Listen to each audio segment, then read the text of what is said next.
Allergy जी कोणाला पण होऊ शकते आणि लहान मुलांमध्ये विशेषतः नवजात शिशु ते 12 वर्षे वयातल्या मुलांना तर हा आजार होतोच होतो. बालदमा, खाद्यपदार्थ, डाळी, दूध, शेंगदाणे, भात किंवा थंड पाणी किंवा थंड हवा, परफ्यूम पावडर अशा वेगवेगळ्या गोष्टींची ॲलर्जी असणं हे सध्या कॉमन झालंय. मग त्यावर उपाय एकच. नगर जिल्ह्यातील पहिले pediatric allergist doctor Sagar Wagh Delhi येथील Gangaram institute for post graduate medical education and research सेंटरमधून diploma in asthma and allergy हा कोर्स पूर्ण करणारे डॉक्टर सागर वाघ त्यांच्या वाघ नर्सिंग होममध्ये उपलब्ध आहेत कोणत्याही प्रकारच्या ॲलर्जीवरील उपचार, skin prick test, spirometry, impulse oximetry या तपासण्यांसाठी नगर सोडून कुठेही जाण्याची गरज नाही. संपर्क करा डॉक्टर सागर वाघ आणि डॉक्टर मृणाल वाघ यांचे वाघ नर्सिंग होम, बालरोग, स्त्रीरोग आणि प्रसूती तज्ञ, प्रसूतीगृह and advance neonatal intensive care centre, Chanakya Chowk, hotel Vaibhav मागे, बुरुडगाव रोड, अहिल्यानगर.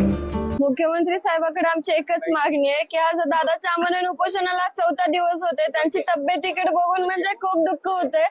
त्यांची जी तब्येत झाली आहे फक्त आताच मुख्यमंत्र्याकडे एकच मागणी आहे की दादाचं जे आमरण उपोषण आहे त्याच्यासाठी ज्यांनी ज्या आरक्षणासाठी मागण्या केल्या त्या लवकरात लवकर त्यांनी त्याच्या प्रश्नाचे उत्तर द्यावे आणि त्यानंतरच दादा आरक्षण उपोषण माग घेतील. दादा आमच्याच कुटुंबाचा भाग नाहीये तर ते आज पूर्ण महाराष्ट्राचा भाग आहे. दादा हे आम्ही दादाला काही होऊ देणार नाही. माझे वडील तर गेलेत, आज आम्ही त्यांना वाचवू नाही शकलो पण आज दादाला आम्ही काही होऊ देणार नाही. माझ्या वडिलांना आपण सुद्धा लवकरात लवकर न्याय मिळवा आणि जे दादांच्या आरक्षणासाठी मागण्या त्या लवकरात लवकर पूर्ण कराव्या.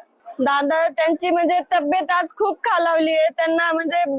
त्यांना बोलता सुद्धा येत नाहीये. आज आम्ही त्यांच्याकडे विनंती केली, ज्यावेळेस माझी आजी म्हणली मी इथून जाणार नाहीये, तुम्ही 2 घोट पाणी घ्या, त्यावेळेस त्यांनी कुठे 1 घोट पाणी घेतले पण ते आता सुद्धा सलाईन साठी नाही म्हणतात. पण काय करायचं, जर आरक्षण भेटलं, जर आज ते लाख मेले तरी चालतील पण लाखाचा पोशिंदा जगला पाहिजे. आज आम्ही दादाला काही होऊ नाही देणार. फक्त मुख्यमंत्र्याकडे एकच मागणी आहे की दादाच्या ज्या मागण्या आहेत त्या तुम्ही लवकरात लवकर पूर्ण करा. आम्हाला लवकरात लवकर आरक्षण मिळवून द्या कारण की दादाची तब्येत खूप बिघडत जाते.